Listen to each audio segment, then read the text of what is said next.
Subscribe करें और bell दबाएं ताकि कोई खबर रह न जाए।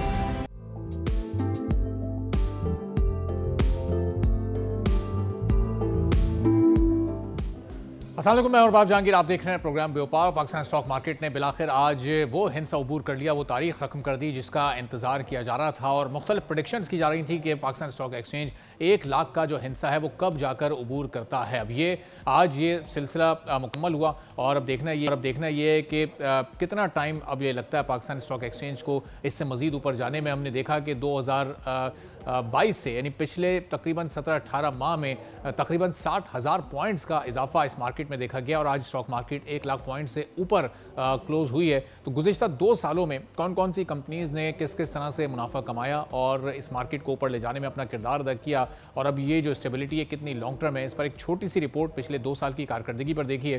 फिर वापस आकर मेहमान का आपसे तारुफ करवाएंगे और गुफ्तगू शुरू करेंगे। हुकूमत और इदारों की बेहतर पॉलिसियों की वजह से मुल्क में मुआशी आशारे रोज बरोज बेहतरी की जानिब गामजन हैं। पाकिस्तान स्टॉक एक्सचेंज में गुज़िश्ता कई महीनों से तेजी के रुझान के बाद आज के KSE 100 इंडेक्स ने 1 लाख पॉइंट्स की सतह अबूर कर ली है, जो कि अब तक की मुल्क की तारीख में इंडेक्स की बुलंद तरीन सतह है।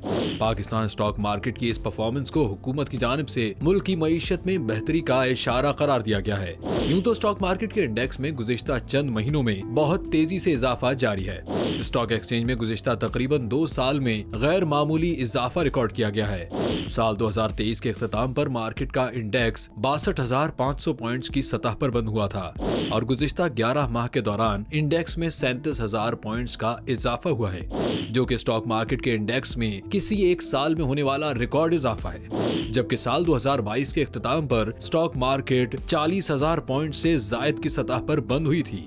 यूं सिर्फ 2 साल में इंडेक्स में 60,000 पॉइंट्स का रिकॉर्ड इजाफा हुआ है। पाकिस्तान स्टॉक मार्केट में लिस्टेड कंपनियों की तादाद लगभग 650 है। इन तमाम कंपनियों के हिस्से की मार्केट में खरीदो फरोख्त होती है। स्टॉक मार्केट का बेंचमार्क KSE 100 इंडेक्स मार्केट की 100 बड़ी कंपनियों पर मुश्तमिल है, जिनके हिस्से की कीमतों में रद्दोबदल की बुनियाद पर इस इंडेक्स में उतार चढ़ाव होता है। यानी कि SE 100 इंडेक्स के 1 लाख की सतह अबूर करने की वजह इन कंपनियों के हिस्से की कीमत में होने वाला इजाफा है। PSX में ऑटो शोबे की कंपनी साजगार के हिस्से की कीमत में सबसे ज्यादा इजाफा रिकॉर्ड किया गया है। इस कंपनी के हिस्से की कीमत नवंबर 2023 में 169 रुपए फी हिस्सा थी, जो इस वक्त 1100 रुपए फी हिस्सा ट्रेड कर रही है। ऑटो कंपनी के हिस्से की कीमत में 550% के लगभग इजाफा हुआ है। इसी तरह अद्वियात के शोबे की कंपनी कैलेक्सो स्मिथ क्लाइन के हिस्से की कीमत गुज़िश्ता साल नवंबर में 82 रुपए फी हिस्सा थी, जो अब 350 रुपए फी हिस्सा से ऊपर चली गई है। इसमें होने वाला इजाफा 300% के लगभग है। फौजी फर्टिलाइजर्स बिन कासिम के हिस्से की कीमत नवंबर 2023 में 18 रुपए थी, जो अब 80 रुपए तक पहुंच चुकी है। यानी ये इजाफा 250% से जायद है। इसी दौरान में होंडा अटलस कंपनी के हिस्से की कीमत 300 रुपए से बढ़कर 860 रुपए हो गई, जबकि फौजी फर्टिलाइजर कंपनी के हिस्से की कीमत में 170% तक इजाफा हुआ है। इसी तरह दीगर कंपनियों के हिस्से में भी रोज बरोज इजाफा देखने को मिल रहा है। अगर स्टॉक में बेहतरी की यही रविश जारी रही तो आइंदा आने वाले सालों में तमाम कंपनियों के हिस्से में शानदार इजाफा होगा और मुल्क की मईशत मजीद बेहतरी की जानिब गामजन हो जाएगी। तो ये सूरत हाल रही है गुज़िश्ता तकरीबन 1.5 साल में, जहां स्टॉक मार्केट का इंडेक्स न सिर्फ ऊपर गया बल्कि कंपनीज़ के जो शेयर्स हैं उनकी भी कीमतें कई गुना तक बढ़ी हैं। मोहम्मद फरीद आलम साहब CEO AKD सिक्योरिटीज़ लिमिटेड के हमारे साथ मौजूद हैं। फरीद साहब, बहुत शुक्रिया प्रोग्राम के लिए, आपने वक्त निकाला। ये आज बहरहाल ये 1 लाख का जो हिस्सा था ये भी अबूर हो गया और इससे पहले आप समेत दीगर लोगों ने भी यकीन दहानी कराई थी कि इसी साल ये होने जा रहा है। अब ये कितनी लॉन्ग टर्म स्टेबिलिटी है? 2-3 रोज़ पहले हमने एक बड़ी गिरावट भी मार्केट में देखी थी, 3,500 पॉइंट्स की कमी हुई थी। तो ये अब कोई बलून तो नहीं है ना, ये ट्रेंड अपवर्ड ही रहेगा, ये दोबारा से तो डाउनवर्ड नहीं हो जाएगा? Thank you very much. बहुत सारे लोग तो खैर ये 1 लाख का हिस्सा जब हम कहा करते थे तो उस पर यकीन नहीं करते थे। And I remember, distinctly remember, not vivid memories, अभी बहुत पुरानी बात नहीं है, मार्च अप्रैल से मैं और मेरे साथियों ने और दोस्तों ने जब ये ऑप्टिमिस्टिक व्यू मार्केट का शुरू किया बेस्ड ऑन सर्टेन फैक्टर्स, और उसके अंदर मैं आप बताता चलूँ आपको कि सबसे इंपॉर्टेंट चीज़ थी इन्फ्लेशन, और इन्फ्लेशन से पहले हमारा एक्सचेंज रेट कंट्रोल हो गया था। तो जब एक्सचेंज रेट कंट्रोल में आया उसके बाद इन्फ्लेशन कम हुई, फिर इंटरेस्ट रेट कम होना शुरू हुआ, पॉलिसी रेट कम हुआ, तो उससे हमें ये आइडिया होना शुरू हो गया था कि ये जो इक्विटी मार्केट का पैसा है जो चला गया है फिक्स्ड इनकम में, क्योंकि सरकार जो है वो आपको घर बैठे 22-24% दे रही थी, तो जब ये रिवर्स होगा तो इक्विटी में पैसा वापस आएगा। और इट्स जस्ट द बिगिनिंग, अल्लाह करे ये इस तरह की अभी जो कामयाबी हैं वो कायम रहें। उसकी जो वजह है ऑप्टिमिज्म की 1 लाख पे भी, एक तो ये है कि मैं और मेरे बहुत सारे साथी आपको और नाजरीन को बताते आए हैं कि जो इंडेक्स है देख के बहुत सारे लोग, मैंने आपके आखिरी प्रोग्राम में, लास्ट प्रोग्राम में भी कहा था कि मेरे पास जो नए अकाउंट्स खोले इन लोगों ने, मेरे जान पहचान के लोगों ने, उनके 1.7 बिलियन रुपए, बहुत बड़ी अमाउंट, उन्होंने खोल तो दिए अकाउंट, लेकिन जब वो डिस्कस करते हैं अपने बाकी लोगों से तो वो इंतजार करते हैं कि करेक्शन आ जाए, पहली करेक्शन पे लेंगे। बट मैंने उनको ये कहा था कि आप पूरी अमाउंट जो आपने प्लान की है to invest in the equities, उसका 10-20-25% शुरू करें और ब्लू चिप्स पे जाएं। So there are a lot of people whom I know have opened accounts with the brokerage houses, but they are yet to make first of their investments. Pakistan में जो price earning multiple है, no doubt market आज 1 लाख हो गई और कल इंशाल्लाह और बढ़ती चली जाएगी। वो प्राइस अर्निंग मल्टीपल आज भी 5 से कम है, यानी एक कंपनी जो 10 रुपए पर शेयर कमा रही है वो आज भी 49 रुपीज पे फॉरवर्ड की अपनी अर्निंग पे ट्रेड हो रही है। इसी पाकिस्तान यही सब कुछ, और इससे थोड़े से ज्यादा इन्फ्लेशन, इससे ज्यादा इंटरेस्ट रेट पे हमारा पाकिस्तान ही मार्केट का जो प्राइस अर्निंग मल्टीपल बैंड है वो 7 से 12 का रहा है।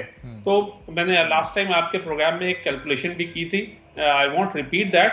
मुझे लगता है कि उन सारे फैक्टर्स को देख के जो हमें लगता है मार्केट यहाँ से काफी बढ़ जाएगी इंशाल्लाह। अच्छा, और पिछले 11 माह में फरीद साहब ये जो इंडेक्स 37,000 पॉइंट्स ऊपर गया है, और ये अगर उस वक्त के फिगर के लिहाज से हम देखें तो 50% से भी ज़्यादा की ये ग्रोथ है, ऑलमोस्ट 60-65% की ग्रोथ है। उसी प्रोपोर्शन से क्या मार्केट का वॉल्यूम, मार्केट की इन्वेस्टमेंट भी वो 60-65% के हिसाब से बढ़ी है?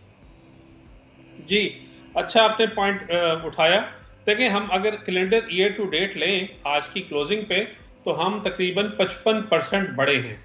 और एक ये अच्छी बात हुई है कि अगर 55% हम बढ़े हैं रुपए टर्म में, तो डॉलर टर्म में हम 65% बढ़े हैं। यानी क्योंकि डॉलर उस वक्त थोड़ा ऊपर था, अब थोड़ा नीचे है, और जो गोरा इन्वेस्टर है उसको अपनी टोटल रिटर्न देखनी है, जो कैपिटल गेन कमाया और जो एक्सचेंज रेट का डिफरेंशियल आया।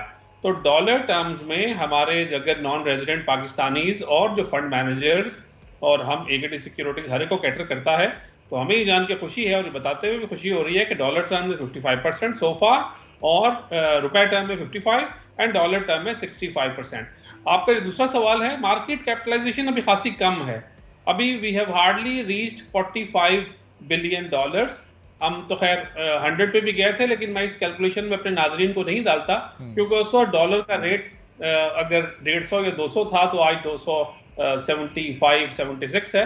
तो अगर रुपए टर्म्स में भी देख लें तो आई थिंक जिस तरह से पाकिस्तानी इकोनॉमी में बैंकिंग सेक्टर के डिपॉजिट्स बढ़े हैं, अगर मैं सेम जो कैपिटल फॉर्मेशन और जनरेशन हो रही है उसके मुताबिक भी लूं, तो बहुत सारा पैसा डेट से कन्वर्ट होके इक्विटी में आएगा, और आना अभी शुरू हुआ है।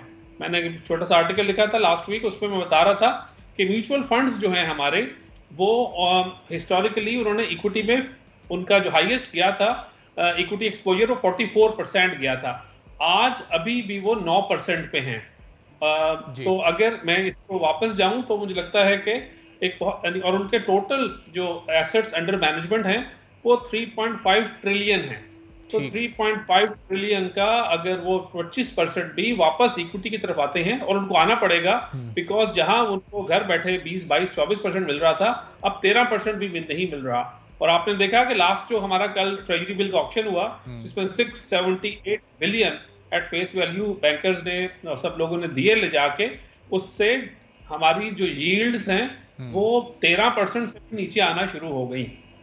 ठीक है, बहुत बहुत शुक्रिया। फरीद आलम साहब, CEO एक्स लिमिटेड, हमारे साथ मौजूद थे। गुफ्तगू आपने सुनी। अब इस वक्त एक बड़ा जो इशू चल रहा है वो बैंक्स किस तरह से अपने ADR परसेंटेज को बढ़ाते हैं, चूँकि साल का अख्ताम होने वाला है और इस मामले पर अब 15% के टैक्स को बचाने के लिए बैंक्स ने पहले अदालतों का रुख किया, लेकिन जो फिगर अब सामने आया प्राइवेट सेक्टर को लैंडिंग का, वो पिछले साल के मुकाबले में कुछ ज़्यादा है। 880 अरब रुपए के कर्जे 1 जुलाई से 15 नवंबर तक प्राइवेट सेक्टर को दिए गए, जो कि रिकॉर्ड कर्जे कहे जा रहे हैं। और ये इसलिए भी ज़्यादा हो सकते हैं चूँकि पिछले साल जो इंटरेस्ट रेट था वो अपने हायर साइड पर था, 22% था। अब जैसे जैसे ग्रेजुअली उसमें कमी आई है तो प्राइवेट सेक्टर भी बैंकिंग की तरफ और लैंडिंग की तरफ थोड़ा सा ज़्यादा माइल हुआ है। और अब आने वाले दिनों में जैसे जैसे ये इंटरेस्ट रेट कम होता रहेगा, इन कर्ज़ों में भी मज़ीद इजाफा होता रहेगा। लेकिन अब इस साल के आखिर तक किस तरह से अपने ADR को कंट्रोल करने में बैंक्स कामयाब रहेंगे, चूँकि वो मवाजना हमने कई मौक़ों पर आपके सामने रखा है कि जो बहुत तरक्की पजीर ममालिक हैं, जो बहुत छोटे ममालिक भी हैं, जिनकी इकॉनमी के साइज़ बहुत छोटे हैं, उनमें भी प्राइवेट सेक्टर को लैंडिंग की परसेंटेज पाकिस्तान के बड़े बड़े बैंक से ज़्यादा है। इकराम होती साहब हमारे माशियात हैं, हमारे साथ मौजूद हैं। उनसे अब जानेंगे कि ये सूरत हाल अब किस तरह से आगे बढ़ेगी, चूँकि इस वक्त एक टैक्स शॉर्टफॉल का भी सामना है FBR को, न सिर्फ जो 189 अरब का वो, बल्कि अब अगर इस्लामाबाद हाई कोर्ट का ये स्टे ऑर्डर और ज़्यादा तवालत इख्तियार करता है तो ये मज़ीद कोई 197 अरब का मज़ीद शॉर्टफॉल सामने आ सकता है। तो इकराम साहब, ये बैंक्स हमने देखा कि प्राइवेट सेक्टर को लैंडिंग के बजाय गवर्नमेंट को ज़्यादा कर्जे दे रहे हैं। गो कि ये 880 अरब का फिगर तो सामने आया, लेकिन ये मज़ीद भी बढ़ सकता था अगर ये इस्लामाबाद हाई कोर्ट ना चले जाते बैंक्स और ADR से को कम रखने पर ना इस वक्त जोर देते। तो क्या कैसे मामला आगे बढ़ेंगे? प्राइवेट सेक्टर की इस वक्त हमें हौसला अफजाई करने की ज़रूरत है या इस अमल के ज़रिए उनकी हौसला शिकनी हो रही है?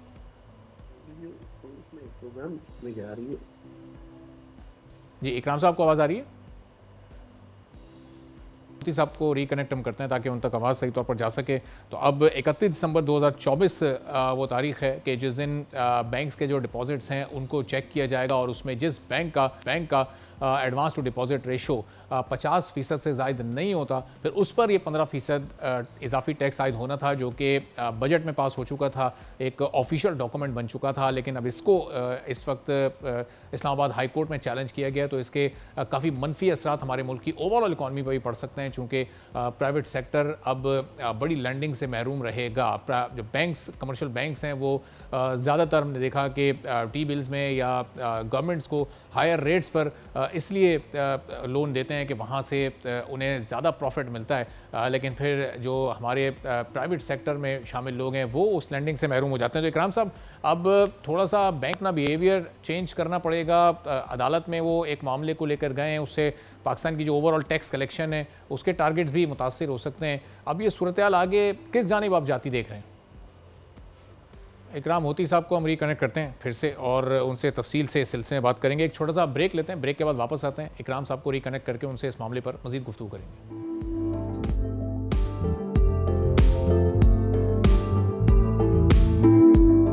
एक बार फिर प्रोग्राम में आपको खुशामदीद कहेंगे। माहिर माशात इकराम होती साहब हमारे साथ मौजूद हैं। इकराम साहब, ये अब एक टैक्स रेवेन्यू का जो टारगेट था बैंक्स के सर्वे की वजह से ना सिर्फ उसमें बड़ी हद तक कमी देखने को मिल सकती है, बल्कि अगर ये मामला अदालत में थोड़ा सा तवालत इख्तियार करता है तो पाकिस्तान की इकॉनमी पर कितने इसके नेगेटिव इम्पैक्ट क्रिएट हो सकते हैं? क्या समझ रहे हैं आप? प्राइवेट सेक्टर को इस वक्त जब लैंडिंग की ज़रूरत है पॉलिसी रेट की कमी की वजह से, अब वो ऐसे वक्त में इस लैंडिंग से महरूम रहेंगे? दरअकीकत ये जो है ना, ये एक कॉम्प्लेक्स मामला है और पाकिस्तान के ज़िम्मन में तो ये ज़्यादा ही कॉम्प्लेक्स मामला है। वो ये कि स्टेट और प्राइवेट सेक्टर के दरमियान एक कंपटीशन है लोन लेने का। स्टेट जो है वो मुख्तलिफ इंस्ट्रूमेंट्स के जरिए लोन ले रही है। अच्छा, स्टेट मार्केट से भी उठा रही है, बैंकों के जरिए भी उठा रही है, स्टेट बैंक भी उसकी साथ है। अब जो शरह सूद कम हुई है, इसका फायदा प्लेनली नहीं हो सकता प्राइवेट सेक्टर को। उसकी वजह है कि स्टेट इज आल्सो जो एक प्लेयर है जो लोन खेलता है, यानी कि उसको बहुत लोन चाहिए, दुनिया से भी चाहिए, आलमी बैंकों से भी चाहिए, दोस्त ममालिक से भी चाहिए, इधर से भी चाहिए, IMF से भी चाहिए, हर जगह से उसको लोन चाहिए। क्योंकि वो खसारों में जा रहा है और कर्जे वापस नहीं कर पा रहा। तो ये जो बड़ा बहरान है, इस बहरान की सूरत में जो सेंसिटिव सिक्योरिटी उमूर है पाकिस्तान के, उनको फंड करना मुश्किल हो रहा है। इसके अलावा जो पाकिस्तान की मार्केट है उसको ऐसे इंसेंटिव देने हों जो कि टैक्स के इंसेंटिव हों, जो इन्वेस्टमेंट के लिए जो रेगुलेशंस हैं उसके इंसेंटिव हों, डूइंग बिजनेस के इंसेंटिव हों, वो भी ये नहीं दे पा रहा। लिहाजा अब हुकूमत को खुद पैसे चाहिए, यानी रियासत को खुद पैसे चाहिए। ये जो कंपटीशन है प्राइवेट और स्टेट के प्राइवेट सेक्टर और स्टेट के दरमियान, यही इसी तरह के एक कंपटीशन है बिग बिजनेस और स्मॉल बिजनेस या मीडियम बिजनेस के दरमियान। अब ये एक पेचीदा मसला बन चुका है पाकिस्तान के लिए। अगर आप पॉलिसी रेट कम भी करते हैं तो दोनों टारगेट हासिल नहीं होते। देखिए, पॉलिसी रेट कम हुआ, महंगाई कम हुई नहीं हुई। पॉलिसी रेट कम हुआ, लोगों को आसानी से कर्जे मिले नहीं मिले। अच्छा, अब जो लोगों के पास अपनी इक्विटी होती है, अपना उनके पास एक सरमाया होता है जिसके जरिए वो चल सके मार्केट में, वो तो कुछ ना कुछ इधर उधर से ले दे के वो कुछ कर लेंगे। लेकिन जिनके पास जो है इक्विटी पॉवर्टी है जिनकी, उनको एक बहुत बड़ा मसला है। और वो ये मौजूदा जो पॉलिसी रेट कम हुआ है, इससे उनको फायदा नहीं हो सकता। अब ये परसेंटेज क्या है ऐसे लोगों की, ये मालूम करना है। पहली बात तो ये कि स्टेट और प्राइवेट सेक्टर में है, और प्राइवेट सेक्टर में और प्राइवेट सेक्टर में आपस में कंपटीशन है इस मनी के लिए जो कि अवेलेबल है, और वो एक महदूद मनी है। अब जो दूसरी बात है वो ये कि अगर प्राइवेट सेक्टर को अब भी लोन और उसके साथ जो दीगर डूइंग बिजनेस के जो फैसिलिटीज होती है ना मिली, तो ये मार्केट नीचे जाएगी। मार्केट नीचे जाएगी, प्रॉफिट्स नहीं बनेंगे। प्रॉफिट्स नहीं बनेंगे तो प्रॉफिट्स जो है डिपॉजिटिंग ज्यादा नहीं होगी। डिपॉजिटिंग ज्यादा नहीं होगी तो फिर बैंक रेट जो है वो फेल हो जाएगा। तो bank rate is a very complex issue for Pakistan. वैसे भी ये एक सब्जेक्ट के तौर पे कॉम्प्लेक्स है, लेकिन पाकिस्तान में एडिशनली कॉम्प्लेक्स हो गया है, क्योंकि पाकिस्तान में जो स्टेट की इक्विटी है वो भी कमजोर है, प्राइवेट इक्विटी वो भी कमजोर है, जो बिजनेस हिस्ट्री हमारी वो भी खराब है। हमने उनको फैसिलिटेट नहीं किया, हमने उनको टैक्स के बोझ से आजाद नहीं किया। तो इकराम साहब, फिर ये इंटरेस्ट रेट को जब ग्रेजुअली कम किया जा रहा है, फिर इसका बराह रास्त फायदा हमारी इकोनॉमी को कैसे होगा? अगर प्राइवेट सेक्टर को इसका फायदा नहीं हो सकेगा और उसके बावजूद भी उनको ये लेंडिंग नहीं होगी या कर्जे नहीं मिलेंगे, तो फिर हमारी ओवरऑल इकोनॉमी इससे कैसे फायदा उठा सकेगी? फिर इस रेट के कम होने का असल फायदा होगा क्या? जी देखें, जिस तरह 7 अरब डॉलर मिले, इससे पहले वर्ल्ड बैंक ने पैसे दिए, एशियाई तरक्याती बैंक ने पैसे दिए, IMF ने 7 अरब डॉलर दिए, इसके अलावा कुछ एक्सपोर्ट्स से कुछ थोड़े ज्यादा पैसे आए। तरसीलात जो हैं, जो ट्रांजैक्शंस हैं ओवरसीज पाकिस्तानीज की, वो कुछ बढ़ गई। तो क्या मसला हल हुआ? नहीं। यही हाल पॉलिसी रेट का भी है कि मसला फिर हल नहीं होता। क्यों? क्योंकि मार्केट में बतौर कर्जखा रियासत बहुत बड़े ताकत के साथ मौजूद है। स्टेट बैंक उसकी साइड लेता है। स्टेट बैंक की जो प्रायोरिटी है वो इकोनॉमी जो है वो प्रायोरिटी नंबर 1 नहीं है, उसकी रियासत प्रायोरिटी नंबर 1 है। क्यों? क्योंकि रियासत रेगुलेटर भी है और रियासत जो है इंफ्रास्ट्रक्चर डेवलपर भी है। अब ये जो दोनों काम रियासत के पास हैं, उसको पैसे चाहिए, एज ए रेगुलेटर भी चाहिए ताकि वो इम्प्लीमेंट कर सके अपनी पॉलिसी को, एज एन इंफ्रास्ट्रक्चर डेवलपमेंट के तौर पे भी, डेवलपर के तौर पे भी पैसे चाहिए। उसके अलावा सिक्योरिटी की भी पैसे चाहिए, क्योंकि पाकिस्तान की सिक्योरिटी की सूरत हाल भी बहुत खराब है। तो स्टेट बैंक को लाजमी स्टेट रियासत का हिस्सा होते हुए उसको जो है रियासत के साथ जाना है। लिहाजा रियासत के लिए तो फैसिलिटेशन हो जाएगी किसी हद तक, वो भी एक महदूद फैसिलिटेशन है। प्राइवेट सेक्टर जो है वो एक ऐसे मुकाम पे आज हम उनके बारे में डिस्कशन कर रहे हैं, उनके लोन सिस्टम के बारे में, जबकि प्राइवेट सेक्टर में भी लोन देने वाले कम हैं। स्टॉक एक्सचेंज पे भी अभी तक वो उभार नहीं आया पाकिस्तान में। 1 लाख पॉइंट पे तो चली गई है, लेकिन ये इससे वो जो अभी प्रॉफिट है, डिविडेंड्स हैं, वो अभी डिविडेंड हासिल करने वाले प्लेयर मार्केट में अभी उतरे नहीं है, क्योंकि वो नई इन्वेस्टमेंट के साथ उतरेंगे। तो ये जो सारा सिलसिला है अभी हैंगिंग इन द एयर है। इसमें ये सोच लेना कि प्राइवेट सेक्टर को अब खुला लोन मिलेगा, ये पाकिस्तान में नहीं होगा।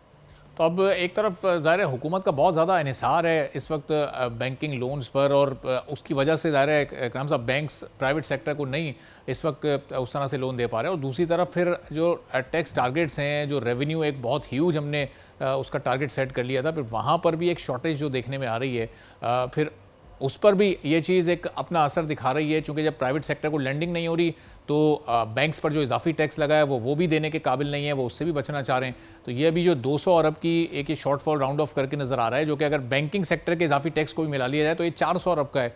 ये फिस्कल ईयर ख़त्म होने तक हम इसको कवर कर पाएंगे? गो के फाइनेंस मिनिस्ट्री बहुत इसमें पॉजिटिव है और कॉन्फिडेंट भी है, लेकिन वो कॉन्फिडेंट हैं या ओवर कॉन्फिडेंट आप उसको कहेंगे कि अभी आधा साल गुजर चुका है और हम अपने टारगेट से काफ़ी पीछे हैं?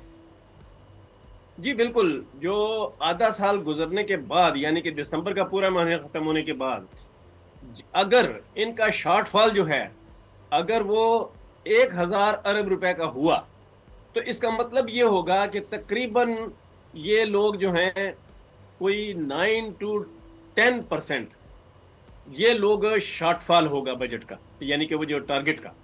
अब ये जो 9 to 10% शॉर्टफॉल है ये पाकिस्तान की हिस्ट्री में पहली बार होगा।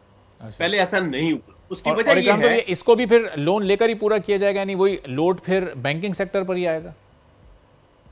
ये नहीं, वो लोन जो है वो उस वक्त लिया जाता है जब अगर आपका खसारा ज्यादा हो, ठीक है, आपने कर्जे ज्यादा वापस करने हो और साथ ही आपके रेवेन्यूज भी डाउन चले जाए, तो ऐसे वक्त में हुकूमत लोन लेके बाकी काम करती है। लेकिन टैक्स को बढ़ाना जो है वो असल चीज है जिसके जरिए काम होना चाहिए। टैक्स बढ़ाने के लिए मैंने पहले कि फैसिलिटेशन जो है ना पॉलिसी रेट्स के जरिए है ना डूइंग बिजनेस ईज के जरिए है। अब ये नहीं है तो माहौल ही नहीं है। तो ऐसे माहौल में अगर बिजनेस ऊपर ना चढ़ा, मार्केट डाउन जाती रही, तो इसका मतलब ये होगा कि जो ट्रांसपोर्टेशन ऑफ थिंग्स है, प्रोडक्शन ऑफ थिंग्स है, प्रोडक्शन लाइंस जो हैं, जो इंफ्रास्ट्रक्चर उसके लिए चाहिए, उसके लिए जो बहुत सारी ट्रांजैक्शंस चाहिए, वो सिस्टम तो वो माहौल तो नहीं बनता। फिर जब वो नहीं बनता और इधर से शॉर्टफॉल भी आ गया रेवेन्यू का, इसका मतलब ये है कि अब वो जो बैंकों से कर्जा लेते हैं, हुकूमत लेती है, उसमें इजाफा हो जाएगा और पॉलिसी रेट धरे का धरा रह जाएगा।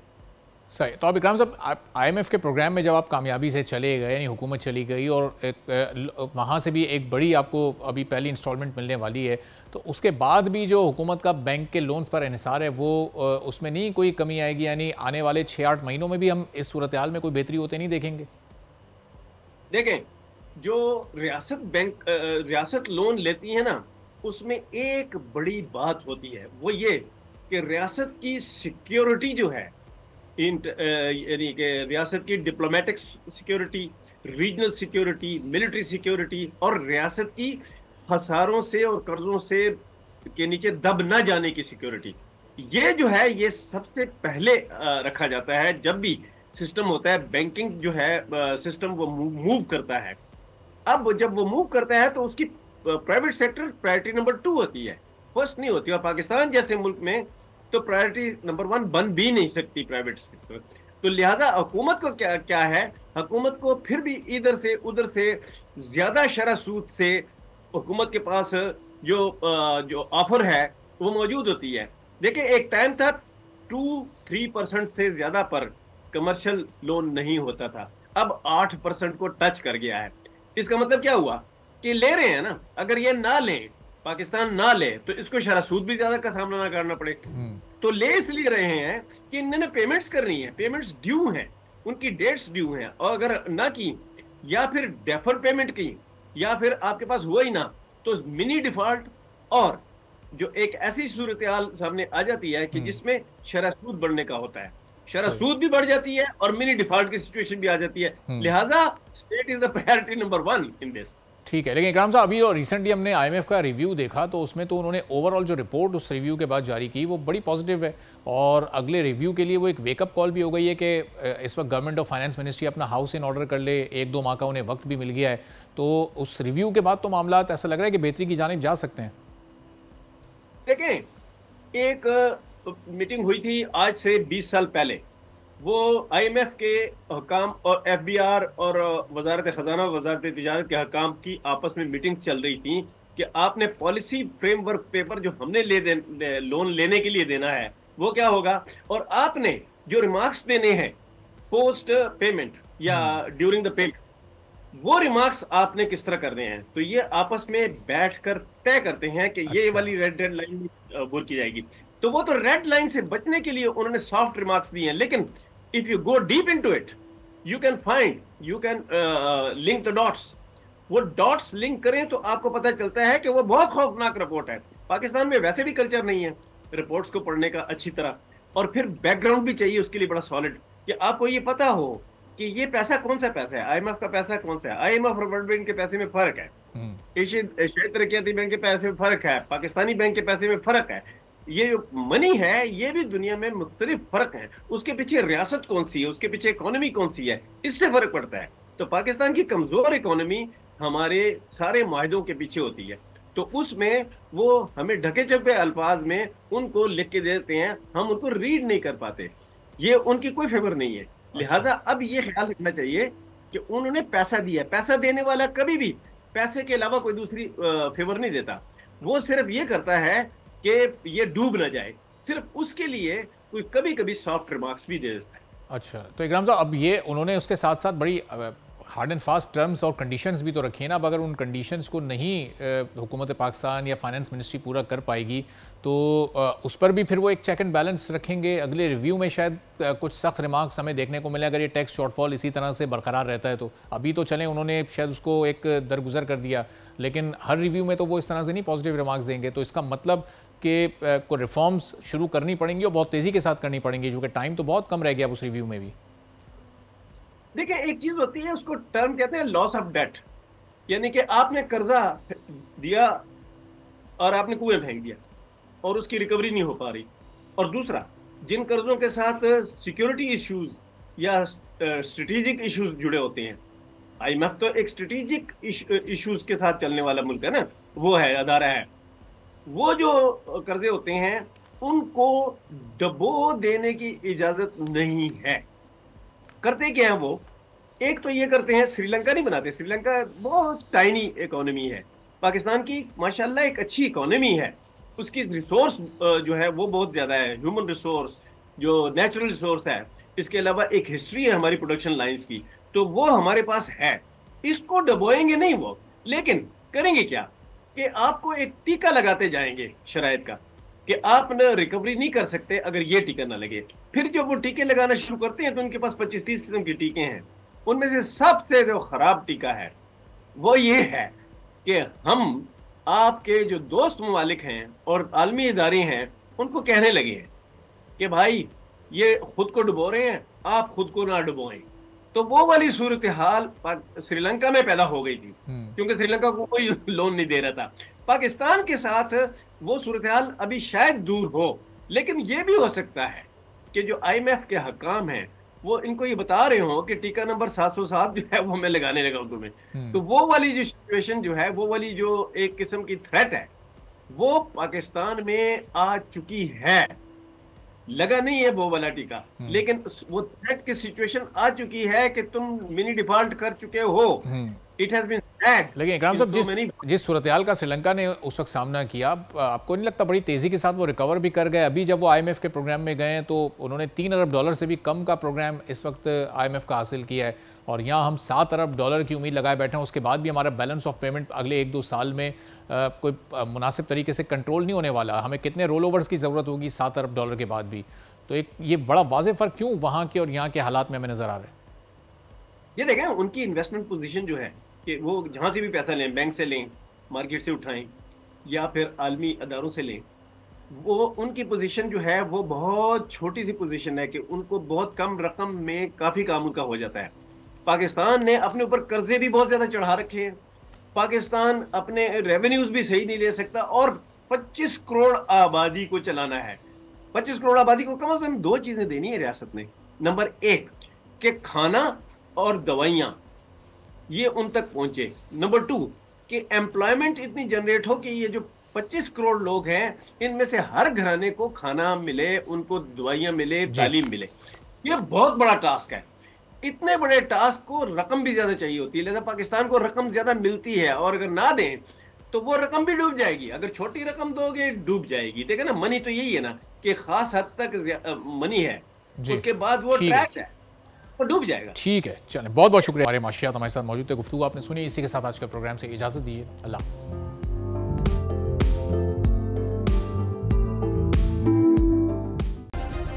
सब्सक्राइब करें और बेल दबाएं ताकि कोई खबर रह न जाए।